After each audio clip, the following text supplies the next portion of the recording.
I've owned 4 different bars and nightclubs, which probably means one of two things. Either I'm really passionate, or I'm really bad at learning from my mistakes.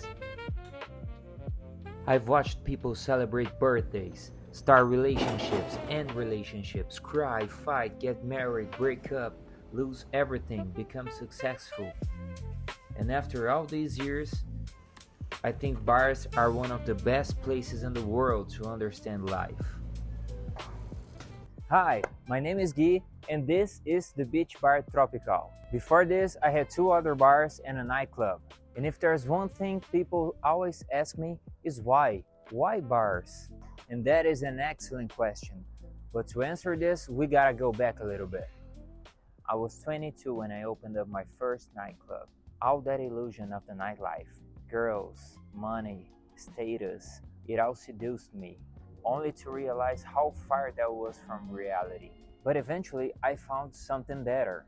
How much I could learn about life simply by observing how people are. It was a journey, meeting people, making friends, making some enemies too, falling in love, sometimes alone in that matter. I broke my foot. I spent 6 months in a wheelchair. Those were not the best days. I had to learn to be a plumber, an electrician, a barman, an entertainer, a musician, basically putting out fires day and night. But it was not all fun and games. I had a crash course on responsibility. One of my partners ripped us off and left a whole lot of debt that had to be paid off with a lot of hard work. Years later, I tried again, a new bar in December 2019, right before, you guessed it, COVID-19. And even with all of that, that bar was a success. This time, well managed. We used to bring close to 1,000 people a week on that venue. It became one of the busiest places in town. And for the first time, I thought I had everything figured out. But what happens when people who are broke start making money for the first time? Shit happens. And that was exactly the case with one of the partners who was in charge of marketing. He started drinking way too much, stopped working, stopped showing up, started fighting customers. One night, I found him unconscious in a booth. I thought he was dead. But looking back, money didn't ruin him, it revealed him. We eventually decided to close this bar, basically because we could not reach an agreement with this guy. You can't hide bad character forever. After all of that, I've had enough bad partners for a lifetime. I thought it was over. I thought I was over. And I thought I was done. But faith struck in, and the love of my life showed up, bringing back my faith in humanity. She made me believe I could build something again. She's filming this right now. And we opened up the third bar, which was called Tropical Bar. And that was a smash hit. Great live music, great atmosphere, and we lived happily ever after. For a few years at least.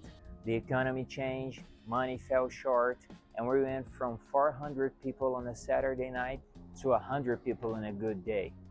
Another bar, another lesson. Nothing lasts forever.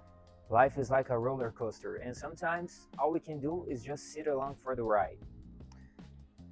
That was a perfect little business, but times changed and there was no place left for it.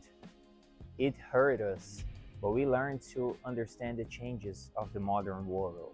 We ended up selling that bar, which brings us here to the Beach Bar Tropical, my very last bar. And I say this with a heavy heart.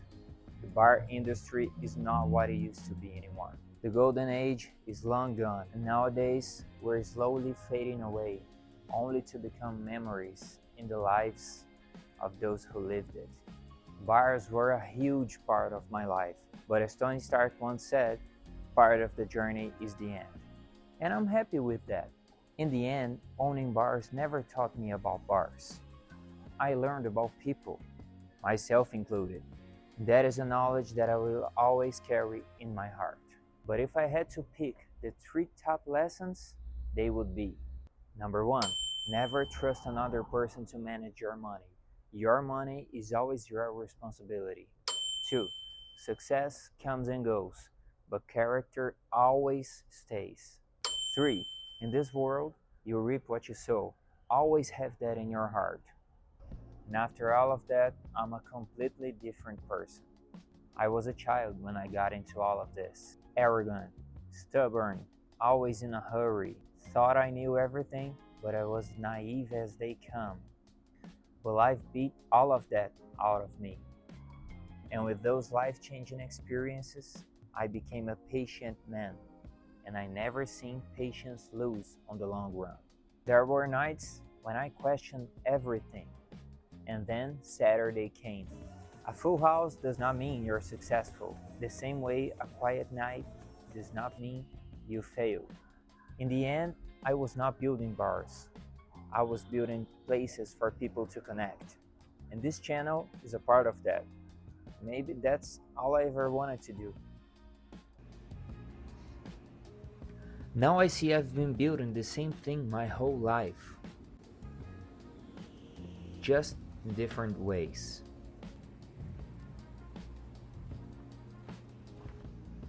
I'm Guy, and this is The Modern Outsider.